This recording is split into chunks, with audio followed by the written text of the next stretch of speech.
তকমাকে দিচ্ছে, তকমা দিচ্ছেন আপনি। কেন তকমা দিচ্ছেন? একজন ব্যবসায়ী হয়তো আওয়ামী লীগ বা শেখ হাসিনার সাথে গিয়ে মিটিং করেছে, কথা বলেছে, তার মানে সভায় অংশগ্রহণ করেছে, সেই কারণে আপনি মনে করছেন সে আওয়ামী লীগ করছে। আর তা এখনো তো অনেক ব্যবসায়ী বিএনপির সাথে যাচ্ছে, তো সে তো বিএনপি, অনেক ব্যবসায়ী তো জামাতের সাথে যাচ্ছে। তো জামাত আসলে ব্যবসায়ীদের তো কোনো রাজনীতি নাই, ব্যবসায়ীদের হচ্ছে ব্যবসা, তাদের ধর্ম ব্যবসা, তাদের কর্ম ব্যবসা।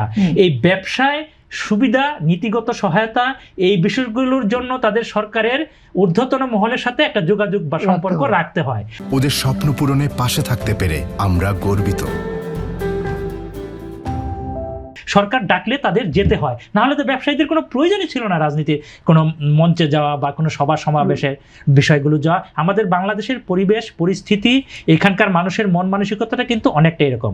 তো এইগুলো দেখলে কিন্তু আপনার মানে আপনি অর্থনীতিকে তুলতে পারবেন না।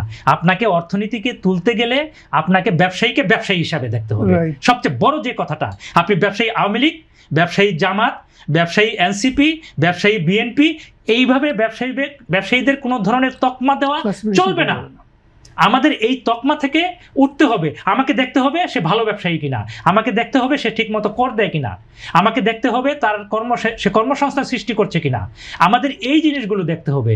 যদি আমরা এই জিনিসগুলো দেখি, সে ক খ গ ঘ যেই হোক না কেন, আমার তাকে সুবিধা দিতে হবে। আমি তাকে কখনোই আলাদা রাখতে পারবো না। এই বৈষম্য থেকে আমি যখন উঠতে পারবো, তখনই আমি বলবো যে না, এখন সুশাসন নিশ্চিত হয়েছে। আমি আপনাকে আরেকটা কথা বলি, আলোচনা হচ্ছে এই সরকারের বাজেটে সৃজনশীল অর্থনীতি নিয়ে। এটা একটা গুরুত্বপূর্ণ বিষয় আমরা মনে করি।